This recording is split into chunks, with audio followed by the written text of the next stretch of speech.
ఈ మున్సిపాలిటీ ఎన్నికల లోపల రాష్ట్రమంతా ఆ మున్సిపాలిటీ అభ్యర్థి టీఆర్ఎస్ అభ్యర్థులను గెలిపేయవచ్చుగా కోరుతున్నాం.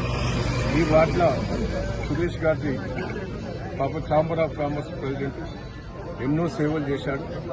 ఈ 5వ వార్డుల గెలిపేయవచ్చును దాన్ని అందరినీ కూడా నేను విజ్ఞప్తి చేస్తున్నాను. సురేష్, నేను కొడూరు మున్సిపాలిటీ పరిధిలోని 5వ వార్డు బీఆర్ఎస్ పార్టీ బలపరిచిన అభ్యర్థిగా దయాకర్రావు గారి ఆశీస్సులతో నిలబడుతున్నాను.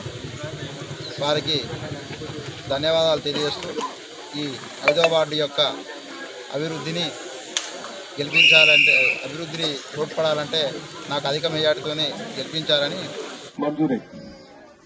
ఎన్ని ఆ కోర్టు చుట్టూ రోడ్లు ఎంత అద్భుతంగా చేశాను. ఇక్కడి దాకా అసలు సెంటర్ లైటింగ్ ఇందాక లేదు. అంబేద్కర్ విగ్రహం దాకానే ఉండే సెంటర్ లైటింగ్. పాపం జైల్ సింగ్ ఎంబడి పడి, బాలు వీళ్ళందరూ ఎంబడి పడి, మీ తండ నాయకులు పాపం పెద్ద మనుషులు చాలా మంది పేర్లు ఉన్నారు. భిక్ష గాని ఇక్కడ ఐలయ్య గారు ఉన్నారు, పూలు గారు ఉన్నారు, జంగులు గారు ఉన్నారు, ఆర్మీ